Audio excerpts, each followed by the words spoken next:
Les humains ont perdu le sens de la sublimation de l'amour. Dès qu'ils sentent une attraction, un désir, ils veulent tout de suite la subir et ils perdent ainsi cette domination, cette maîtrise qui pourrait faire d'eux des êtres supérieurs capables d'accomplir des merveilles. Lorsqu'un garçon et une fille éprouvent une attirance mutuelle, qu'est-ce qui les empêche de s'habituer à se maîtriser et d'utiliser l'élan qu'ils ressentent pour déclencher en eux des forces d'une nature plus subtile, plus lumineuse, plus divine? Méditer, s'émerveiller et même s'améliorer. Oui, s'améliorer. Parce que ce qu'ils ressentent est une impulsion très bénéfique. Seulement, il faut apprendre à l'utiliser. Donc, qui se contentent de s'émerveiller l'un de l'autre et qu'ils soient reconnaissants de cette beauté, de cette splendeur de la Mère divine et du Père céleste qui se manifeste à travers eux et qu'ils contemplent ensemble ces richesses du ciel et qu'ils n'aillent pas plus loin pour un certain temps. S'ils réussissent à le faire, ils connaîtront des états de conscience extraordinaires, inconnus, indescriptibles.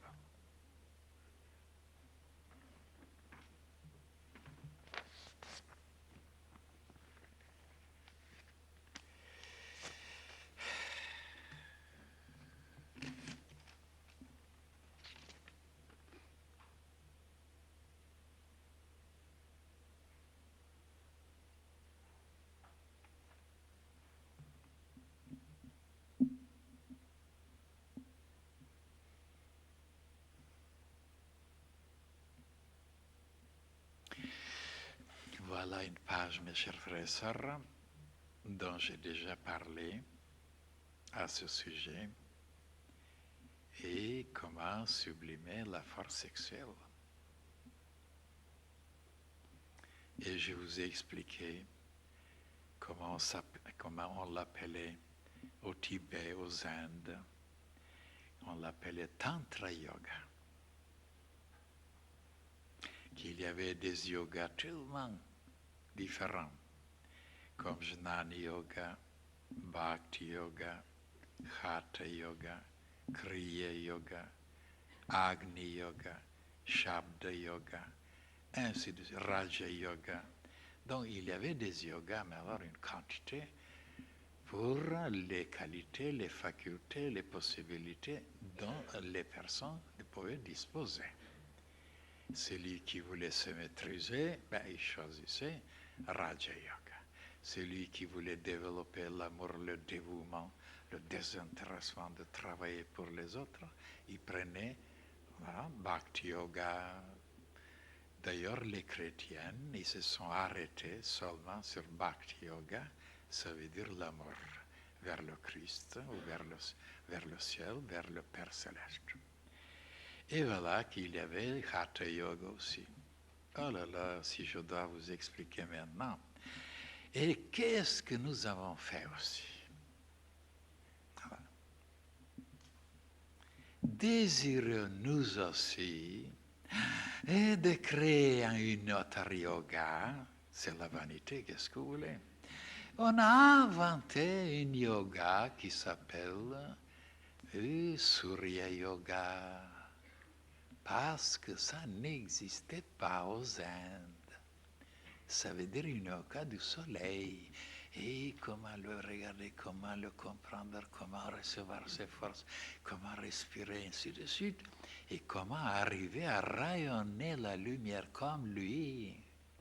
Et à émaner la chaleur comme lui. Et aussi vivifier les créatures comme lui. Ben alors c'est le yoga qui dépasse toutes les autres. Parce que la lumière développe l'intelligence, la sagesse, la chaleur développe le cœur, l'amour, et la vie développe la volonté, la puissance, la force, etc. Donc, et après, désirant encore de contenter les Européennes, alors on a inventé encore une autre yoga pour s'amuser. Ça s'appelle Rani Yoga. C'est dommage qu'on n'a pas mis un nom, n'est-ce pas, sanskrit. Hein? Rani Yoga, c'est Biogar, ça veut dire la nutrition. Comment manger, comment se nourrir. Et voilà que les humains n'ont jamais compris que là, peut-être, il y avait une yoga la plus importante qui existait. Comment manger. Et ils ne savent pas manger. Alors, ils apprennent toutes sortes de yoga et ils ne savent pas manger ce qui est essentiel, ce qui est important, ce qui est... Alors là, pour tout le monde. Ainsi de suite. Et maintenant, laissons tous ces yogas, je vous ai parlé beaucoup de choses là-dessus. Même qu'est-ce que c'était Shabda Yoga, qu'est-ce que c'était Kriya Yoga, parce qu'ils ne sont pas tellement connus. Kriya Yoga, c'est Babaji qui l'a inventé. Kriya Yoga, c'est nouveau. Oui. Shabda Yoga, ça c'était connu pour le verbe, pour la parole, la puissance, vous voyez, du son. Mais Kriya Yoga, c'est Babaji que j'ai rencontré, comme vous savez, aux Indes. Plutôt, c'est pas moi qui l'ai rencontré parce que c'était impossible de savoir où le trouver. C'est lui qui décide de venir vous voir parce qu'il se déplace partout où il veut, il est libre. Et c'est lui qui est venu me voir là où j'étais dans les Himalayas. Il a envoyé un de ses disciples, c'est pas lui qui est venu personnellement quand même. Il a envoyé un de ses disciples exactement là où j'étais, sur les hauteurs. Et il m'a invité. C'est formidable ça.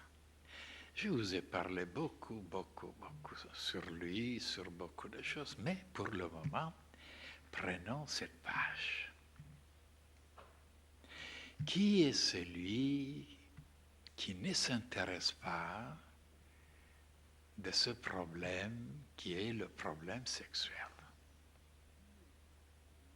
Le monde entier est en train de se noyer, de patauger, de s'asphyxier, de se démolir, n'est-ce pas, de s'affaiblir, ainsi de suite, parce que cette lumière n'est pas donnée encore aux humains. Et qu'est-ce qu'il y avait? Ben, c'est deux côtés. Un côté qui vous disait il faut être puritaine, il faut être chaste et vierge, il ne faut pas toucher la femme, c'est le diable lui-même. Alors donc on s'abstenait, on devenait malade, détraqué. Et alors les docteurs se réjouissaient. Et d'un autre côté, maintenant, il faut déclencher, il faut laisser marcher, il faut s'adonner, il faut complètement se plonger dans cette affaire. Et maintenant, regardez le monde entier là.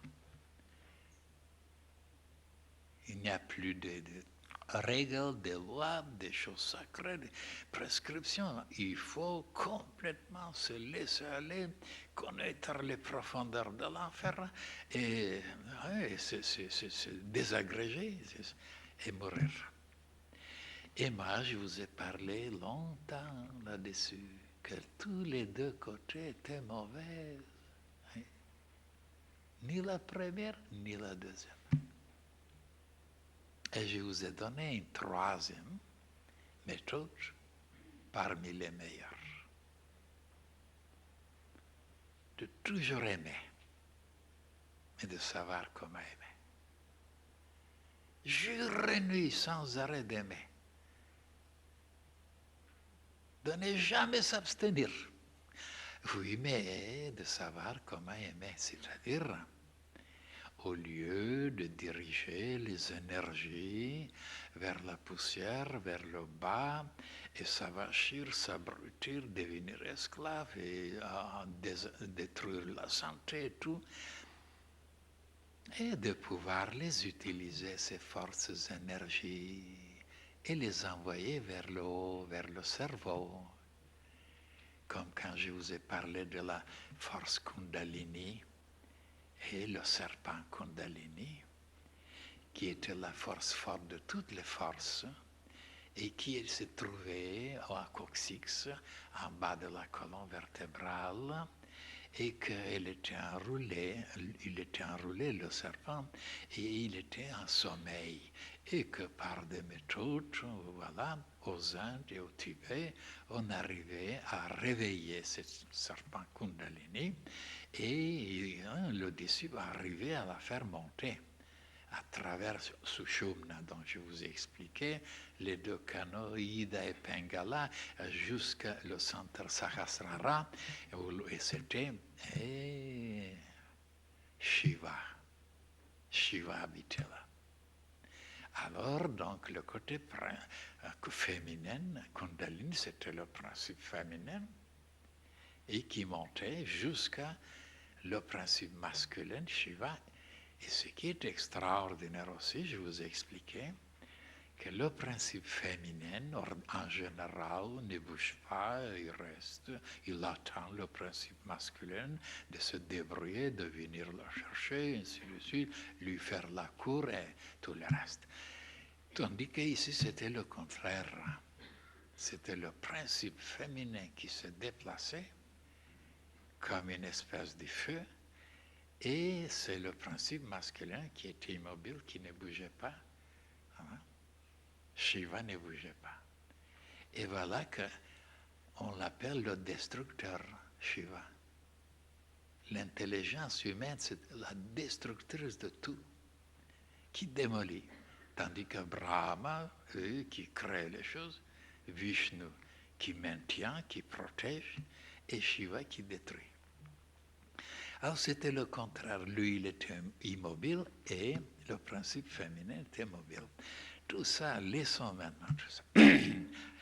Revenons maintenant vers la question. Donc, la troisième méthode, c'est d'aimer. Au lieu de s'arrêter d'aimer, de regarder, de fréquenter, de parler, de communier avec les femmes, ce qui est arrivé à se mortifier. On n'avait plus la vie, aucune inspiration, aucun stimule, on devenait un eunuque. Tandis que d'aller maintenant se jeter éperdument pour satisfaire et contenter jour et nuit ce côté sexuel, comme aujourd'hui on le fait, eh bien c'est complètement de disparaître. C'est désagrégé.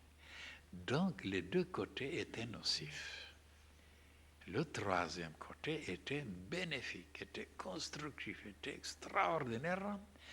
On ne perdait rien, au contraire, on était toujours émerveillé, toujours enchanté, toujours en extase, toujours dans des états extraordinaires, et en même temps, on devenait plus intelligent, plus esthétique, voilà, plus subtil, plus rapide, plus puissant, plus compréhensible et plus beau. Et on n'était pas déçu, parce que cette force qui montait vers le cerveau, elle arrivait à nourrir le cerveau, à nourrir toutes les cellules, tous les organes du corps physique. Et ce qui est extraordinaire, c'est que la sensation de sentir qu'il vous manque quelque chose et que vous devez vous satisfaire, vous devez vous combler, vous devez, n'est-ce pas, vous remplir, et n'existait plus. Parce que dans un endroit, je vous préviens que le temps dont nous disposons maintenant n'est pas suffisant pour pouvoir vous expliquer tout. Parce qu'il y a encore une conférence qui vous attend, très longue. C'est pourquoi je vous demande, s'il y a certains parmi vous qui s'intéressent, qui veulent savoir, qui veulent vraiment en profiter, utiliser ces connaissances pour s'améliorer, ben, qui jettent un regard sur ces deux volumes, 14e et 15e, avec le titre L'amour et la sexualité. Il y a 2 volumes, vous vous rendez compte, à ce sujet. Alors là, vous trouverez tout ce qui est nécessaire, indispensable, très important et très bénéfique. Jetez un regard et bien vous verrez, vous me donnerez raison, parce qu'aujourd'hui, étant donné que c'est une question tellement vaste, tellement profonde, tellement presque inconnue, que je ne peux pas vous l'expliquer. Comme je vous disais, malgré la quantité de livres qui existent dans le monde entier, écrits par des érudits, par des savants, par des docteurs.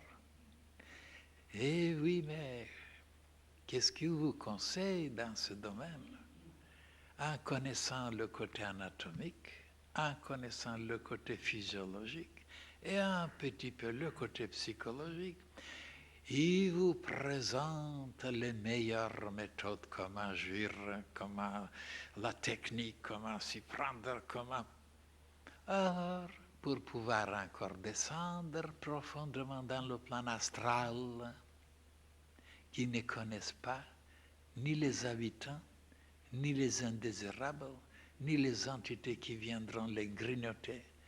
Alors, il vous explique comment agir, comment prendre vos plaisirs, mais alors comme il faut. Et moi, je vous disais, ceux qui ne connaissent pas, et moi, je le connais. Et qu'est-ce qu'ils ne connaissent pas? Ben, le côté énergétique, le côté émanation, les côtés spirituels, ça veut dire toutes ces forces, toutes ces énergies que les 2 projettent dans l'espace. Ben où ils s'en vont, ces forces? De quelle nature ils sont, ces forces, ces énergies? Est-ce qu'ils sont en train de créer ou de démolir, de détruire? Alors, comme ils ne connaissent rien de tout ça, parce que ce n'est pas visible, eh bien, c'est le côté essentiel qu'ils ignorent. Et c'est le côté le plus important de savoir qu'est-ce qui provoque ces forces, ces puissances qui s'échappent pendant qu'ils sont en train de se faire guili-guili. Ben voilà, donc, eux, ils doivent apprendre. Oui, ce n'est pas le côté seulement anatomique et physiologique qui compte ici. Moi, je ne connais rien dans ce domaine-là. Mais alors, absolument rien. Même avant-hier, je vous disais, je ne sais pas où est le foie. Je pense qu'il est ici. Et la rate, sûrement, elle est ici. Et je vous disais que de temps en temps, mon cœur tombe dans mon ventre. Je ne connais rien. Et eux, ils connaissent tout. Et voilà qu'on est en train de se démolir. Hein? Regardez maintenant les jeunes garçons et les jeunes filles qui font ça avec la pilule jour et nuit. Rien ne les retient. Allez les observer quelque temps après. Quel est leur regard, leur sourire, la couleur de la peau, leur démarche, leurs gestes, le timbre de la voix, et comment elle s'exprime, comment elle vit, dans quelle direction. Et si vous êtes un observateur, si vous sentez les choses, si vous avez cette intuition, vous verrez qu'ils sont en train de s'enlaidir, de dégringoler. Et voilà les aveugles qui ne voient rien du tout. Il faut se satisfaire, il faut manger, il faut boire. Oui, mais ils ne savent pas que pour pouvoir avoir ce pays, il faut payer quelque chose. Il y a une loi dans la nature. Il faut payer, il y a une matière qui brûle quelque part. Ben non, il n'y va pas. Il n'y a rien. On peut avoir tous les plaisirs sur la terre. On ne paiera rien du tout. Regardez leur ignorance. Et s'ils étudiaient mieux, ils auraient compris que ça se paye. Et avec quoi ça se paye? Oh là là, avec les choses les plus subtiles qui existent dans l'être humain, les plus précieuses, les plus lumineuses, les plus belles. Et on se dépouille de ça pour avoir certaines émotions, certaines sensations qui sont après vite oubliées, ou peut-être jamais oubliées, mais alors qui n'apportent pas ce qu'on souhaite. La plénitude, le bonheur, la joie, l'enthousiasme. Au contraire, ça vous amène à être toujours déçu, et toujours malheureux, et toujours dans le vide, toujours de chercher encore et encore et encore, et de ne jamais trouver ce qu'on souhaite, la plénitude, la paix, la lumière.